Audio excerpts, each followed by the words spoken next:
पिछले व्लॉग में आपने देखा था कि हम आना सागर पर थे। अब हम आना सागर से निकलते हैं तारागढ़ के लिए, क्योंकि यहाँ पर हम बहुत कुछ घूम लिए थे, मगर अब हमें जाना था तारागढ़। तो चलते हैं तारागढ़ की ओर और देखें। तो वही मौसम के मजे लेते थे, बारिश के मजे लेते हुए उसको खाते हुए निकल गए तारागढ़ के लिए। अबे जल्दी बोल, कल सुबह पनवेल निकलना है। चल रहे हैं भाई साहब तारागढ़। तारागढ़ का देखते हैं आगे नज़ारा क्या हुआ है और आपको भी दिखाएंगे। फिर पता बहुत आ रहा है, माइंड ब्लोइंग मौसम। देखो कुछ बारिश के नज़ारे दिखाता हूँ। देखो बारिश के नज़ारे बहुत ही देखने लायक हो रहे थे और मौसम आसपास का बहुत ठंडा और एकदम साफ़ हो रहा था। बाकी बहुत ही अच्छा लग रहा था माशाल्लाह यहाँ तारागढ़ जाने के लिए। भाई रोड भी इतने गीले हुए पड़े हैं और गड्ढे हुए पड़े हैं यार, मतलब ऐसा लग रहा था कि यार कोई ऑटो का पहिया उसमें ना घुस जाए गड्ढे के अंदर। मगर फिर भी ऑटो वाले जो हैं आगे, उन्हें सारा रूट पता है। हम यहाँ भुट्टा खाते हुए निकल जाते हैं मेन रोड से होते हुए। ये हाईवे जो जा रहा है, हाईवे के बिल्कुल सामने जाकर पूरी पहाड़ियाँ पड़ जाती हैं। पहाड़ियाँ अपनी शुरू होने के बाद ऊपर निकल जाते हैं हम तारागढ़ के लिए। गैस वीडियो में जो है आवाज़ साफ़ नहीं आ पा रही है, इसके लिए मैं माफ़ी चाहता हूँ। बाकी जब नेक्स्ट वीडियो बनाऊँगा सब पूरी कोशिश करूँगा कि आवाज़ साफ़ आए। बारिश हुई है, पानी भी जगह जगह भर गया है। गड्ढे जो हैं पूरे पानी से भर गए हैं। तो भैया ऑटो वाले को पता नहीं चल पा रहा है कि कहाँ पे पानी है। तो यार ये भी रिस्क है, आगे चलते हैं और चल के देखते हैं, क्योंकि यार जाना तो है ही। जब दिल्ली से इतनी दूर अपने घर छोड़कर बाबा साहब के यहाँ पर आए हुए हैं, यहाँ पर हम, तो यार कम से कम इतना तो करना होगा ना। अजमेर तो घूमना ही पड़ेगा यार। अजमेर में ये 2-3 जगह है घूमने की। तारागढ़ है, आना सागर है। आना सागर घूम ली है तो आना सागर के बाद तारागढ़ पे जा रहे हैं। चलते हैं भाई, देखो कितना पानी भरा हुआ है।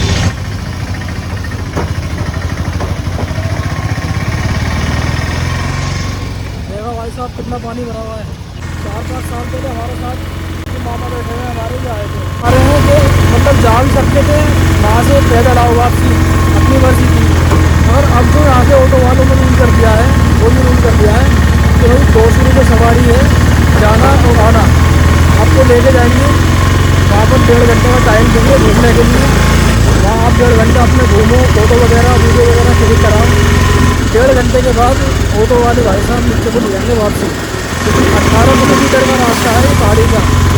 18 किलोमीटर है आना जाना पूरा। 2 किलोमीटर जाना नहीं, 18 किलोमीटर जाना और 18 किलोमीटर वापसी नीचे आना। तो यार तो पहली बार एक्सप्लोर कर रहे हैं, देखते हैं यार भाई मज़ा आ रहा है। जाते जाते कुछ नज़ारे ऐसे मिल रहे थे जैसे नज़ारे शिमला और मनाली में पाए जाते हैं। उस तरीके के पहाड़ हमें रास्ते में बीच में देखने को मिल रहे थे। एक बहुत ही अच्छा एनवायरनमेंट बन गया था और ऐसा महसूस तो भाई साहब चढ़ाई शुरू हो गई है अपनी। अब जो ऊपर की चढ़ाई है, सीधी सीधी चढ़ाई हमें तय करनी होगी। देखते हैं। यहाँ से हमारी चढ़ाई बिल्कुल सीधी सीधी ऊपर की चालू हो जाती है, क्योंकि इस टाइम हम बहुत ऊपर शहर से ऊपर आ चुके थे और जितने भी नीचे घर थे वो सब बहुत छोटे छोटे नज़र आ रहे थे।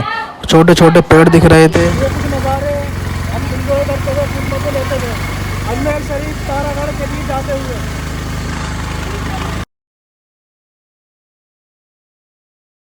देखो आप ध्यान से देख सकते हो, ये सामने जो बिल्डिंग दिखाई दे रही थी वो अजमेर शरीफ के शहर दिखाई दे रहा था और बिल्कुल छोटे छोटे घर ये दिखाई दे रहे थे।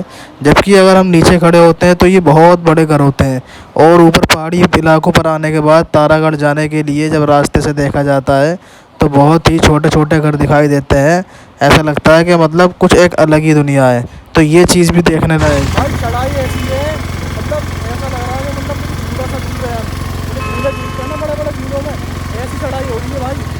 मगर कभी भी आओ तो बहुत सेफ्टी के साथ बैठना है। ऐसा नहीं है कि एकदम पीछे बैठ जाओ और सरक जाओ। भाई बहुत सही से बैठना है, पकड़ के बैठना है। देखो मैं नज़ारा दिखाता हूँ पीछे का। और रास्ते में हर कहीं का पॉइंट का मैं आपको नज़ारा दिखाना चाह रहा था। मैं ये सोच रहा था पूरी वीडियो बनाऊं हर कहीं की।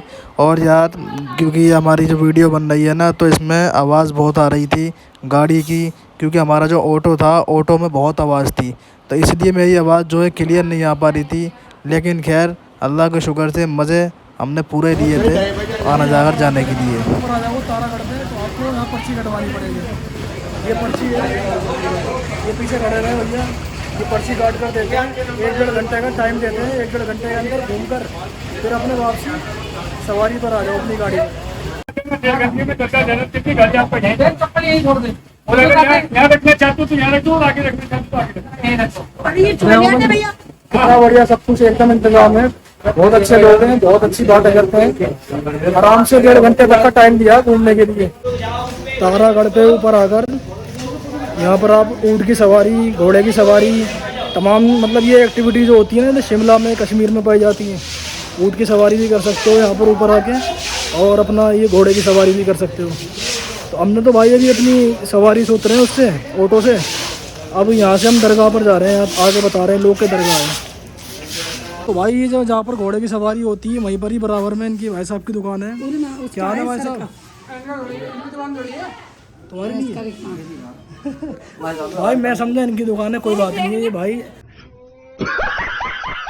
आए हुए थे, मतलब टूरिस्ट, हम टूरिस्ट घूम रहे हैं ना, ऐसी ये भी आए हुए थे। तो यहाँ पर तारागढ़ पर जैसे ही ऊपर को आए दरगाह के लिए, सामने ये बड़ी देग 80 मन की मन्नती देग हमें देखने को मिली है।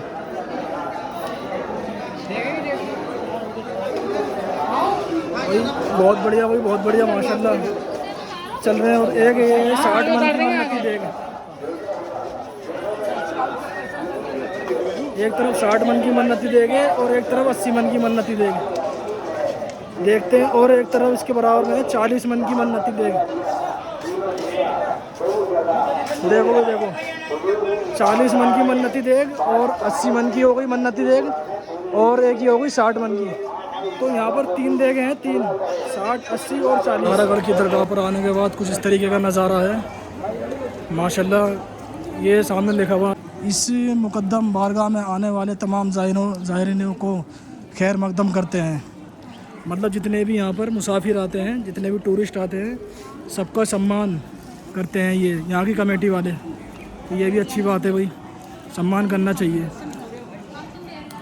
देखो ये है यहाँ की दरगाह तारागढ़ पर, माशाल्लाह कितनी बेहतरीन दरगाह बनी है। तारागढ़ पर ऊपर आने के बाद आपको यहाँ पर मीरा सैयद हुसैन साहब की दरगाह मिल जाएगी। मीरा सैयद हुसैन साहब की दरगाह के बराबर में जो उनका घोड़ा था, उसके घोड़े का भी मज़ार वहाँ पर है। भाई साहब चल रहे हैं नमाज़ पढ़ने, क्योंकि यार नमाज़ का टाइम भी हो गया है। बाकी नमाज के बाद अभी आपको बताते हैं, क्योंकि यार नमाज़ पढ़ना भी ज़रूरी है ना। नमाज के बाद फिर मिलते हैं। इन बाबा का कहना है कि कोई अगर जो फल खाता है उसके बच्चे पैदा हो जाते हैं। ये बाबा मिले हैं यहाँ पर हमें, ये पेड़ का फल देते हैं। चलो भाई, ये भी मानने वाली बात है, मानने वाले मानते हैं। तो माशाल्लाह ये है हज़रत मीरा सैयद हुसैन बाबा की दरगाह। कुछ नज़ारे मैं आपको दिखाना चाहता हूँ वीडियो के माध्यम से। ये दरगाह है बाहर के, और अभी चलते हैं अंदर। ये अंदर मीरा साहब सैयद हुसैन की दरगाह है। माशाल्लाह ज़ियारत कर लीजिए सभी लोग। ये दरगाह तारागढ़ के ऊपर पड़ती है, तो देख सकते हैं आप। ये मीरा सैयद हुसैन साहब की दरगाह है। रोशन अली दरवेज नाम है इनका। हाँ, ये फरियाद लेके गए थे, मीरा साहब आए थे, इनकी उंगली दही चखने पे काट ली थी। आना सागर पे इनकी उंगली को, अच्छा, आना सागर पर इनकी उंगली काटी गई थी। का मज़ार है आना सागर पे, इनकी उंगली का मज़ार है। तो भाई आना सागर पर इनकी उंगली का मज़ार है। ये जो बाबा है पीछे, मीरा साहब जो है ना, इनकी बदौलत आई है। ये मीरा साहब की दरगाह, और ये सामने जो मीरा साहब की दरगाह है, ये इनकी बदौलत आए थे। ये रोशन शाह दरवेश है। रोशन शाह दरवेज हैं ये और अभी बाबा। देखो, गरीब नवाज के ससुर की मज़ार इधर है। जो मज़ार गिनती में नहीं आते ना, वो पीछे में इधर देख क्या सब गरीब नवाज की बात।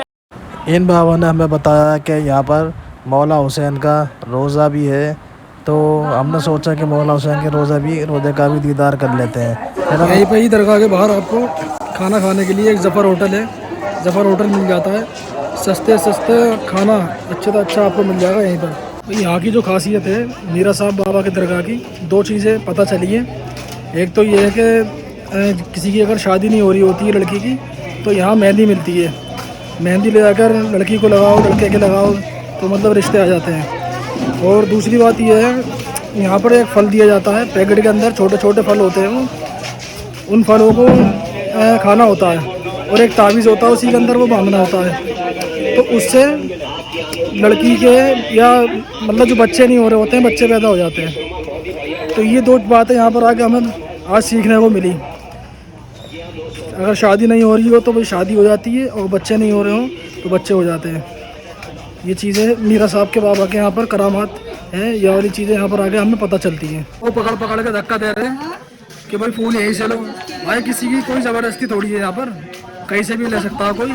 तारागढ़ पर एक दरगाह और मिल जाती है। एक तो मीरा साहब बाबा जो थे वो मीरा बाबा की जो दरगाह थी, एक दरगाह तो ये है, और दूसरी दरगाह यहाँ पर हज़रत हुसैन का रोज़ा बताया जा रहा है। तो हमने सोचा कि हम यहाँ पर आए तो उनके रोज़े पर भी हो लेते हैं। माशाअल्लाह, सुभान अल्लाह। हज़रत हुसैन साहब के रोज़े पर हम यहाँ पर आ गए थे। आप देख सकते हैं गाइस, ये रोज़ा बाबा हुसैन का रोज़ा है। बाबा हुसैन के रोज़े पर आए, अब हाज़िरी देंगे। हाज़िरी दे के फिर आपसे बात करते हैं। रुको, पहले ज़रा हाज़िरी दे देते हैं यार, फिर निकलना भी है ना। वो 2:30 बजे करीब हमारी गाड़ी थी वापसी जाने के लिए। 2:15 हो रहे हैं, 15 मिनट है खाली। 15 मिनट में अपना हाज़िरी देकर फिर मुलाकात करते हैं। ये है मौला हुसैन का रोज़ा, और इनके रोज़े के अंदर हज़रत अली असगर का झूला भी रखा हुआ है। मैं आपको दिखाता हूँ अली असगर का झूला। देखिए, आप देख सकते हैं। मैंने फ़ोन में थोड़ी जूमिंग भी करी है आपको दिखाने के लिए। ये मैं थोड़ी जूमिंग करता हूँ ताकि जो वीडियो देख रहा है उन सभी को उनका झूला दिख सके। माशाअल्लाह, ज़ियारत करके बहुत दिल को तरी और सुकून मिल रहा था मौला हुसैन के रोज़े पर। और वो मौला हुसैन के रोज़े पर हमें हज़रत अली असगर का रोज़ा भी मिल गया, और उनका झूला हमें यहाँ पर देखने को मिला।